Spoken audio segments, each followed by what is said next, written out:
So I just had a frank and constructive meeting with Prime Minister Netanyahu. I told him that I will always ensure that Israel is able to defend itself, including from Iran and Iran-backed militias such as Hamas and Hezbollah. From when I was a young girl, collecting funds to plant trees for Israel, to my time in the United States Senate and now at the White House, I have had an unwavering commitment to the existence of the State of Israel, to its security, and to the people of Israel. I've said it many times, but it bears repeating. Israel has a right to defend itself, and how it does so matters. Hamas is a brutal terrorist organization. On October 7, Hamas triggered this war when it massacred 1,200 innocent people, including 44 Americans. Hamas has committed horrific acts of sexual violence and took 250 hostages. There are American citizens who remain captive in Gaza. Sagi Deko Hen, Hirsch Goldberg, Poland, Idan Alexander, Keith Siegel, Omer Nutra, and the remains of American citizens Judy Weinstein, Gad Haggai, and Itai Hen are still being held in Gaza. I have met with the families of these American hostages multiple times now, and I've told them each time they are not alone, and I stand with them. And President Biden and I are working every day to bring them home. I also expressed with the Prime Minister my serious concern about the scale of human suffering in Gaza, including the death of far too many innocent civilians.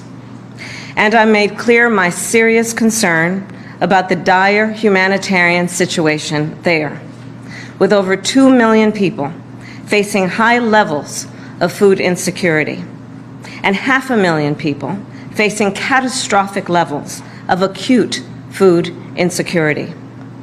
What has happened in Gaza over the past 9 months is devastating.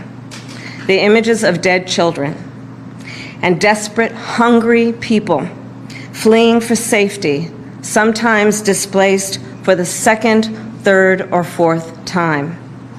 We cannot look away in the face of these tragedies. We cannot allow ourselves to become numb to the suffering, and I will not be silent. Thanks to the leadership of our President, Joe Biden, there is a deal on the table for a ceasefire and a hostage deal. And it is important that we recall what the deal involves. The first phase of the deal would bring about a full ceasefire, including a withdrawal of the Israeli military from population centers in Gaza. In the second phase, the Israeli military would withdraw from Gaza entirely, and it would lead to a permanent end to the hostilities. It is time for this war to end, and end in a way where Israel is secure, all the hostages are released, the suffering of Palestinians in Gaza ends, and the Palestinian people can exercise their right to freedom, dignity, and self-determination. There has been hopeful movement in the talks to secure an agreement on this deal. And as I just told Prime Minister Netanyahu, it is time to get this deal done. So to everyone who has been calling for a ceasefire, and to everyone who yearns for peace, I see you and I hear you. Let's get the deal done so we can get a ceasefire to end the war. Let's bring the hostages home, and let's provide much-needed relief to the Palestinian people. And ultimately, I remain committed to a path forward that can lead to a two-state solution. And I know right now it is hard to conceive of that prospect, but a two-state solution is the only path that ensures Israel remains a secure, Jewish, and democratic state, and one that ensures Palestinians can finally realize the freedom, security, and prosperity that they rightly deserve. And I will close with this then. It is important for the American people to remember the war in Gaza is not a binary issue. However, too often the conversation is binary, when the reality is anything but. So I ask my fellow Americans to help encourage efforts to acknowledge the complexity, the nuance, and the history of the region.